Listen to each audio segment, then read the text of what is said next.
अवधूत चिंतन श्री गुरुदेव दत्त. श्री स्वामी समर्थ. तुम्हा सगळ्यांचं स्वामी श्रद्धा युट्यूब चॅनलवर खूप खूप मनापासून स्वागत.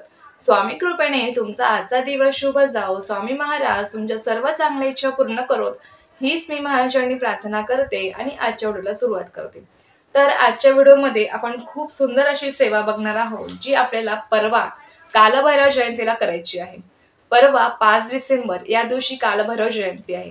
कार्तिक महिन्यातली कालाष्टमी ही कालभैरव जयंती म्हणून साजरी केली जाते. कालभैरव महाराज जे आहेत ते भूत प्रेत पिशाच उन्मत्त बाधा ज्या आहेत त्यांचा नाश करणारे देवता आहेत. अतिशय कडक शिस्तीचे न्याय मिळवून देणारे, चांगला मार्ग दाखवणारे आणि चांगल्या मार्गानेच नेणारे हे देवता आहे. हे देवता अतिशय कडक शिस्तीचे आहे आणि न्याय मिळवून देणारे आहेत. त्यामुळे आपल्या घरात जर अशी एखादी व्यक्ती असेल की जी सतत निगेटिव्ह विचार करते, तिला तिच्याच मनाचं करायचं असतं की तिला चांगलं काय आहे वाईट काय आहे हे तिला समजत नाही, ती चुकीच्या मार्गाने चालली आहे. तुमच्या घरातले मुलं मुली कोणी हट्टी असतील, त्यांचा हट्टीपणा इतका असेल की त्यांना काय चुकीचं काय बरोबर हे समजत नाही, त्यांच्या हट्टीपणासाठी ते काहीही करू शकतात. असे कोणी तुमच्या घरात मुलं मुली असतील किंवा कोणतीही व्यक्ती तुमच्या घरामध्ये अशी असेल की जी सतत निगेटिव्ह विचार करत असते, त्यांना ही सेवा नक्की करायला सांगा. आणि बघा, ही सेवा जी आहे ती अतिशय प्रभावी आहे. ज्या घरामध्ये ही सेवा केली जाते ना, त्या घरामध्ये कोणतंही संकट त्या घराचा उंबरा सुद्धा शिवत नाही. एवढी ही प्रभावी सेवा आहे.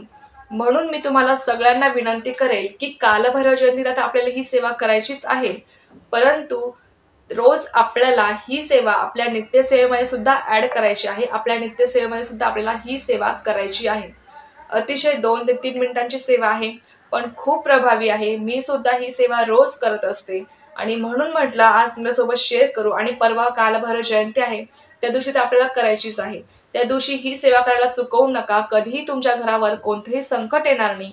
तुमच्या घरामध्ये नजर बाधा असेल, करणी बाधा केलेली असेल, कोणतेही वाईट तुमच्या घरामध्ये कोणतीही नकारात्मकता असेल, कोणतीही वाईट शक्ती असेल, ते तुमचं घर सोडून जाईल. तुमच्या घरामध्ये कधी कोणतं संकट येणार नाही. इतकी ही प्रभावी सेवा आहे. आता सेवा काय करायची आहे ते मी तुम्हाला सांगते. तर परवा कालभैरव जयंती आहे 5 डिसेंबरला. त्या दिवशी तुम्हाला तुमच्या गावामध्ये किंवा शहरामध्ये आसपास जिथे कुठे कालभैरव महाराजांचं मंदिर असेल तिथे तुम्हाला जायचं आहे. आणि जाताना तुम्हाला नारळ आणि खडीसाखर त्यांच्या मानसन्मानांसाठी घेऊन जायची आहे. आणि सोबतच तुम्हाला त्यांच्या आवडीचा नैवेद्य घेऊन जायचा आहे. त्यांच्या आवडीचा नैवेद्य म्हणजे वांग्याची भाजी, बाजरीची भाकरी, लिंबाची एक फोड आणि कांदा. हा नैवेद्य बनवून तुम्हाला त्यांच्यासाठी त्या मंदिरामध्ये घेऊन जायचं आहे. तुमच्या आसपास कुठे गावामध्ये मंदिर नसेल तर तुम्ही घरी सुद्धा ही सेवा तुमच्या देवघरासमोर बसून करू शकता. तर बघा, तुम्हाला तिथे मंदिरात घेऊन जायचं आहे. त्यांना नारळ खडीसाखर अर्पण करायची आहे. नारळ फोडू नका, कारण की आपण त्यांच्या मान सन्मानासाठी ते नारळ त्यांना अर्पण करत असतो. जर तुम्हाला फोडायची इच्छा असेल नारळ, तर तुम्ही दुसरं नारळ घ्या फोडण्यासाठी, ते तुम्ही फोडू शकता. किंवा तिथल्या मंदिरातल्या गुरुजींनी तुम्हाला जर ते नारळ रिटर्न दिलं, तुम्ही तिथे जे नारळ त्यांना ठेवणार आहात ते नारळ तुम्हाला जर परत दिलं, तर तुम्ही ते नारळ नंतर फोडून त्याचा प्रसाद खाऊ शकता. आणि जो नैवेद्य तुम्ही नेला आहे, वांग्याची भाजी, बाजरीची भाकरी, लिंबाची फोड आणि कांदा, तो नैवेद्य सुद्धा त्यांना तिथे अर्पण करा. तो सुद्धा नैवेद्य जर तेथील महाराजांनी तुम्हाला परत दिला, तर तुम्ही तो नैवेद्य घरी आणून तो प्रसाद तुम्ही तुमच्या घरातल्या सगळ्या सदस्यांना थोडा थोडा द्या. आता बघा, तुम्हाला सेवा काय करायची आहे. तर मंदिरात गेल्यावर तिथे तुम्हाला बसून नैवेद्य अर्पण करून झाला, नारळ खडीसाखर अर्पण करून झाली की तुम्हाला तिथेच बसून मंदिरामध्ये कालभैरवाष्टकम स्तोत्र याचं पठण करायचं आहे 11 वेळेस. 9 कडव्यांचं हे स्तोत्र आहे. अतिशय 2 मिनिटं लागतात हे स्तोत्र म्हणायला, पण खूप प्रभावी आहे, लक्षात घ्या. तर तुम्हाला तिथे मंदिरात बसूनच 11 वेळेस तुम्हाला हे स्तोत्र म्हणायचं आहे. आणि बघा, स्तोत्र या दिवशी कालभैरव जयंती आहे तर या दिवशी स्तोत्र 11 वेळेसच म्हणा. जर मंदिरामध्ये गर्दी असेल, कारण की त्या दिवशी अनेक जण भक्त दर्शनाला येत असतात, जर मंदिरामध्ये गर्दी असेल, तुम्हाला तिथे जागा नसेल बसायला, तर तुम्ही घरी येऊन सुद्धा तुम्ही हे स्तोत्राचं पठण तुम्ही करू शकता. पण बघा, या दिवशी तुम्हाला 11 वेळेस स्तोत्र म्हणायचं आहे. जास्तीत जास्त तुम्हाला 20 ते 25 मिनिटं लागतील, त्याशिवाय जास्त वेळ लागणार नाही. आपल्या 20 ते 25 मिनिटं आपल्या संसारासाठी, आपल्या कुटुंबासाठी, घरातल्या व्यक्तींसाठी नक्की काढा. खूप प्रभावी अशी सेवा आहे, लक्षात घ्या. तर बघा, आणि जर तुमच्या आसपास कुठे मंदिरच नसेल तर तुम्ही घरीच नारळ खडीसाखर ठेवा. नंतर ते नारळ तुम्ही विसर्जन करू शकता किंवा ते नारळ तुम्ही फोडून खाऊ शकता आणि खडीसाखर सुद्धा तुम्ही खाऊ शकता. तो नैवेद्य जो आहे तो तुम्ही कालभैरव महाराजांच्या नावाने तुम्हाला देवघरासमोर बसूनच दाखवायचा आहे. नंतर तो नैवेद्य तुम्ही सगळेजण घरातले मिळून प्रसाद म्हणून ग्रहण करू शकता. त्यानंतर बघा, तुम्हाला घरातच बसून तुमच्या जर आसपास कुठेच मंदिर नसेल कालभैरव महाराजांचं, तर तुम्हाला घरीच बसून तुम्हाला कालभैरवाष्टकम स्तोत्राचं 11 वेळेस पठण करायचं आहे. कालभैरवाष्टकम स्तोत्र हे तुम्हाला गुगलवर तुम्ही सर्च केलं तर तुम्हाला PDF मिळून जाईल किंवा इमेज मिळून जाईल किंवा तुम्हाला यूट्यूबवर सुद्धा तुम्ही जर कालभैरवाष्टकम स्तोत्र जर लावून दिलं तरी अतिशय उत्तम आहे. कालभैरवाष्टकम स्तोत्र कोणता आहे हे तुम्हाला माहित असेलच तरी सुद्धा त्याचा एक कडवे मी तुम्हाला म्हणून दाखवते.